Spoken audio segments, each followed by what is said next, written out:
आईपा channel के मुहिम को हम बधाई देते हैं कि आप कम से कम चल करके हमारे इस तोहफापुर की धरती पर आए हैं और हमारी बातों को लोगों तक पहुंचाने के लिए आपका बहुत बहुत धन्यवाद, आभार।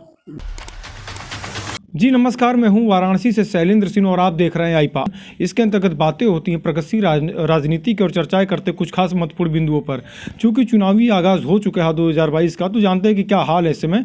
हमारे साथ मौजूद है इस समय चिरई गाँव से जिला पंचायत सदस्य रामधारी जी, और जानते हैं कि क्या कंडीशन है इस समय, किस प्रकार की तैयारियाँ हैं, अपने क्षेत्र में किस प्रकार से विकास कार्य किए हुए हैं। रामधारी जी, स्वागत है आपका आईपा के इस मंच पर। बातें की जाए 2022 का चुनावी आगाज़ है, यहाँ पे नामांकन का दौर चल रहा है, तो अगर इसमें देखा जाए तो क्या समीकरण नज़र आ रहे हैं? आपकी क्षेत्र की जो जनता है किन मुद्दों के साथ वोट करेगी, और क्या आप समाजवादी से थे तो समाजवादी पार्टी का क्या परफॉर्मेंस रहेगा इस बार?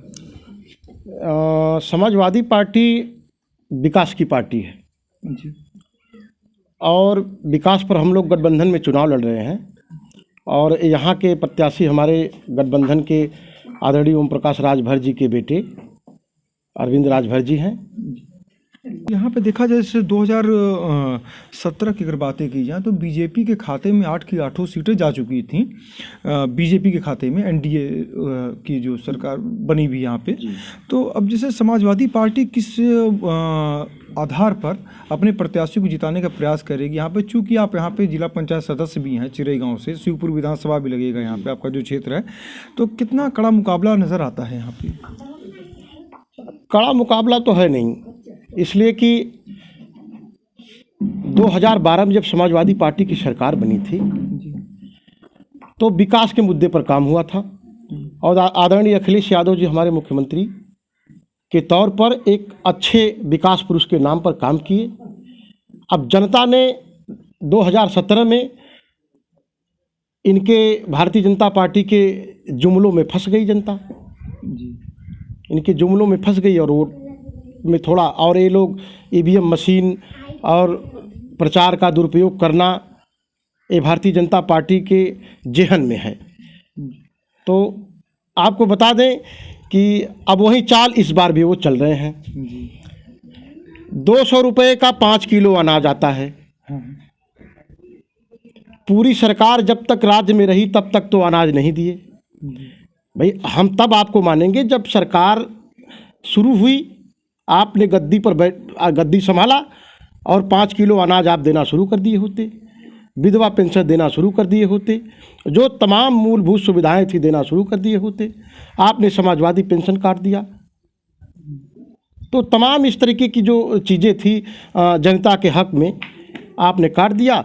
जब महीना 2 महीना चुनाव रह गया तो आप जो है 5 किलो अनाज देना शुरू कर दिए। तो किसका अनाज दे रहे हैं? वो तो गरीब जनता का पहले उन जो मिलना चाहिए था वो आज आप दे रहे हैं, तो हमारे समाजवादी सरकार में भी मिलता था। शिवपुर विधानसभा में अगर बातें की जाए तो जो आपके जो प्रत्याशी, जो गठबंधन के जो प्रत्याशी हैं, अगर बातें की जाए तो किन मुद्दों के साथ यहाँ पे वोट पड़ेगा? चूँकि यहाँ पे विकास कार्य के बहुत लंबे दावे किए गए हैं बीजेपी गवर्नमेंट के यहाँ पे के द्वारा। अनिल राजभर यहाँ से मंत्री भी हैं, तो जाहिर सी बात है विकास के दावों पर बहुत ज़्यादा उनका जो कहना है। किस नज़रिए से देखते हैं अनिल राजभर के इस विकास कार्य को आप? अनिल राजभर जी विकास के मुद्दे पर तो काम किए नहीं हैं। हमारे हिसाब से अनिल राजभर का तो कोई काम ही नहीं है। हाँ, एक काम जरूर किए हैं कि अपने पिताजी के नाम पर एक स्मारक गेट बनवा दिए हैं। ये हो सकता है कि एक गेट बनवाए हैं, यही विकास का कार्य दिखाई पड़ता है। और मंत्री जी का तो कोई काम ही दिखाई नहीं पड़ा। आप भी चल करके आए हैं रोड रास्ते से, तो आप देखे होंगे कि कितना विकास हुआ है। इसी क्षेत्र में अगर बात की जाए जहाँ पर जिला पंचायत सदस्य हैं, यहाँ पर रमेश यादव जी जो 2019 में पुलवामा जो टेररिस्ट का जो घटना जो रहा उसमें वो शहीद हुए, तो चूँकि शहीद हैं तो उस पर अगर बातें की जाए तो जैसे जो गांव जो है उनका, जहाँ पे निवास है उनके परिवार का, उधर जो वादे हुए थे तो क्या कुछ आपको नज़र आते हैं, कुछ पूरे हुए हैं? सड़क के और गेट के कुछ ऐसे कुछ कार्य जो हैं, जो वादे हुए थे, हम लोग तो इसी गाँव के बगल के रहने वाले हैं और रोज़ का आना जाना है। मेरे चुनावी क्षेत्र में चिरई गांव सेक्टर नंबर 3 में भी एक गांव आता है तोहफापुर। तो वादे हुए थे कि गेट बनाया जाएगा, स्मारक गेट शहीद के नाम पर बनाया जाएगा, वो बना नहीं। एक प्रतिमा, आदमकद प्रतिमा लगाई जाएगी, वो लगा नहीं। प्रतिमा भी नहीं लगी। हाँ, एक काम जरूर हुआ है कि माननीय मंत्री जी का एक बोर्ड जरूर लग गया है, लोकार्पण बोर्ड जरूर लग गया है। आप जब बलुआ रोड से तोहफापुर के लिए एंट्री करेंगे तो एक लोकार्पण बोर्ड लगा हुआ है, लेकिन गेट नहीं बना है। और वो कब बनेगा? सरकार चली जाएगी तब बनेगा। अब तो जाने वाली ही है, चली ही जाएगी। इसको ये तो तय है कि सरकार अब तो बननी नहीं है।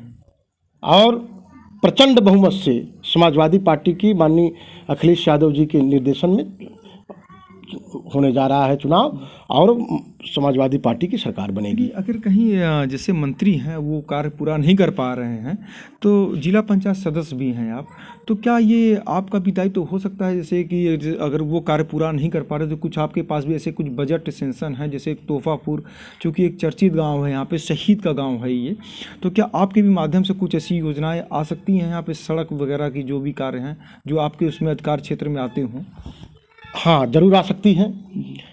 चूँकि जो मंत्री जी ने आश्वासन दिया था और तमाम लोग आए थे और सड़कें कोई रोड बना नहीं, तो हम निश्चित तौर पर आपको विश्वास दिलाना चाहेंगे और जनता अपने तोहफापुर के लोगों को और देश की जनता को भी विश्वास दिलाना चाहेंगे कि मैं इस बात को जो ये दूसरी मीटिंग जब होगी जिला पंचायत की, तो लिखित रूप से और मौखिक रूप से सदन में निश्चित तौर पर रखने का काम करूंगा कि एक स्मारक गेट निश्चित तौर पर शहीद रमेश यादव के नाम पर और उनकी एक आदमकद प्रतिमा तोहफापुर में लगाई जाए।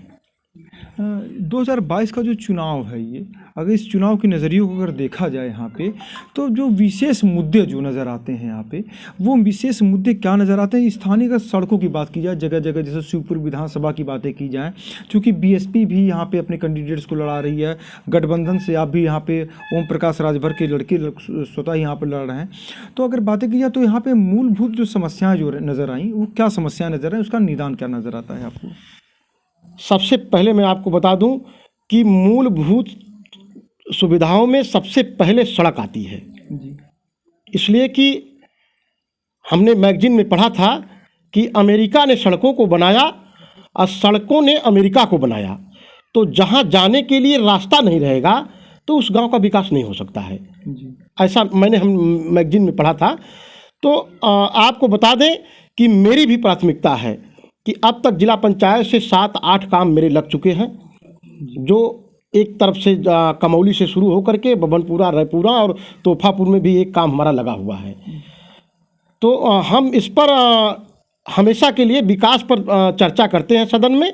और चूंकि भारतीय जनता पार्टी की सरकार है, हम समाजवादी पार्टी से बिलोंग करते हैं और समाजवादी पार्टी के जिला पंचायत सदस्य हैं, तो इसलिए ये लोग हमारी अवहेलना करते हैं और कामों को काट छांट करके कम मात्रा में काम देते हैं। बीजेपी के जिला पंचायत सदस्य कम मात्रा में जीते थे और समाजवादी के यहाँ पे अच्छी परफॉर्मेंस थे, तो जिला पंचायत अध्यक्ष जो हैं वो बीजेपी से जुड़े हुए मिल जाते हैं यहाँ पे। तो अगर जो बजट जो जाते हैं आपके, जो पास कराना चाहते हैं जो भी जो है, तो कितने वहाँ पे आश्वासन ही मिलते हैं या कुछ सुनवाई होती है आपकी? नहीं, सदन जब चलता है तो सुनवाई होती है, लेकिन जैसे सदन खत्म हो जाएगा फिर सुनवाई नहीं होती है। सदन में भारतीय जनता पार्टी के तो कम हैं, जितने भी जिला पंचायत है 7 हैं भारतीय जनता पार्टी के, हम 14-15 हैं। लेकिन आप देखे होंगे कि बनारस जनपद में क्या पूरे उत्तर प्रदेश में ये भारतीय जनता पार्टी के लोग किसी को पर्चा भरने नहीं दिए, कहीं चिरहरण करवा दिए, तो किसी का पर्चा खारिज करवा दिए। तो जोर ज़बरदस्ती और प्रशासनिक दबाव पर ये बनारस का चुनाव होने दिए। हम जिला पंचायत में चंदा यादव जो विपक्ष में भारतीय जनता पार्टी के लड़ी थी, उनके हम प्रस्तावक थे। अच्छा, अगर एक अंतिम सवाल आपसे लेंगे यहाँ पे, अंतिम सवाल ये है कि जैसे ओवैसी भी यहाँ पे चुनाव लड़ने के लिए आ रहे हैं, ओवैसी चुनाव लड़ रहे हैं यहाँ पे, तो अगर साथ साथ बातें की जाए तो अल्पसंख्यक वोटों पे ज़्यादा उन्होंने कहा है कि अल्पसंख्यक जो है हमारे साथ हैं। किस नज़रिए से देखते हैं ओवैसी जी को और समाजवादी पार्टी के उसमें? उत्तर प्रदेश का मुसलमान, खास तौर से पूर्वांचल का मुसलमान आदरणीय अखिलेश यादव जी के समाजवादी पार्टी में, माननीय मुलायम सिंह यादव के समाजवादी पार्टी में विश्वास रखते हैं और पूर्वांचल का मुसलमान समाजवादी पार्टी को वोट करेंगे। आईपा की मुहिम है हमारी कि हम लोग जन जन तक पहुंचते हैं, राजनेताओं के पास पहुंचते हैं, वरिष्ठ पत्रकारों के पास पहुंचते हैं, अधिवक्ताओं के पास पहुंचते हैं और उनके जो विचार होते हैं उसको अपने दर्शकों तक पहुंचाते हैं। तो आईपा चैनल की इस मुहिम को आप क्या कहेंगे? आईपा चैनल के मुहिम को हम बधाई देते हैं कि आप कम से कम चल करके हमारे इस तोहफापुर की धरती पर आए हैं और हमारी बातों को लोगों तक पहुंचाने के लिए आपका बहुत बहुत धन्यवाद, आभार व्यक्त करते तो हैं। आप हमारे साथ जिला पंचायत सदस्य चिरई गांव से, और जिन्होंने बताया कि निश्चित ही 2022 में समाजवादी पार्टी के अखिलेश यादव के सिर पर जीत का सेहरा बंधेगा और निश्चित ही एक बार फिर अखिलेश यादव उत्तर प्रदेश की कमान संभालेंगे। वाराणसी से शैलेंद्र सिंह, आईपा।